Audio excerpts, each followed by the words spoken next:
Hey, I'm Matt Peoples, founder and director of the Kairos Network, also a church planter. And one of the things I learned in church planting, a really helpful tool that I used is called a reverse timeline. And the reason this is such a helpful tool is because in church planting, you can feel like you have all the time in the world and yet not enough time. I remember when I first landed in Knoxville, I felt like I had so many things to do, and I couldn't quite wrap my mind around the process of how I was going to take this church that was just kind of a mission and a vision, like a dream in my heart and my mind, and how we were going to make that become a reality in the allotted amount of time that I had. I knew that I didn't have forever to get this done, but I also knew there was a lot of things to do, and so it would sometimes cause me a lot of stress. And what I figured out was I needed a way to kind of organize all the thoughts and all these, action items that were coming together so that I could put them together in a logical fashion that would lead toward our launch date. And so what I started using was this concept of a reverse timeline. And a reverse timeline is a really simple concept. The reverse timeline begins by simply saying, what's the critical thing that you're working towards? So as we're writing out this reverse timeline, I'm going to kind of show you how this concept works. The critical thing we're working toward is the launch date. So you take the thing that you're working toward, the date that you're going to hit and what it is, and you put that up at the top.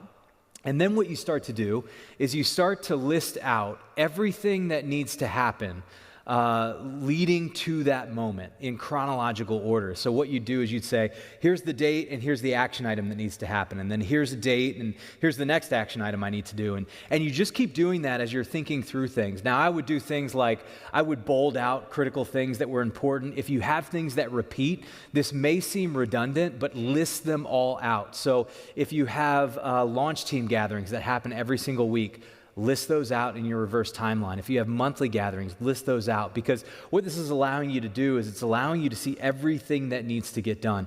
And you're going to take that from the launch date and every single date and action item that you need, and you take it all the way down till you hit the day you're in today. And if you want to be kind of funny and cheeky about it, list today's date and write reverse timeline.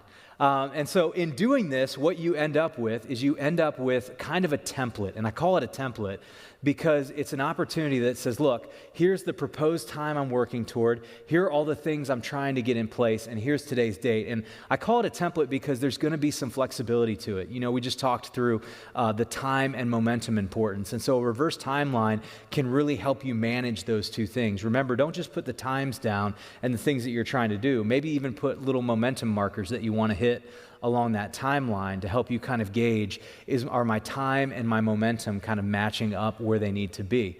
The other thing you can do with a reverse timeline is I would sometimes do things in generalities. So what I would say is, well, I know I'm launching in 6 months, and I know that I want to do kind of a bigger event here, but I don't know what that is. So I would just write, around this month or around this date, I want to do this kind of event.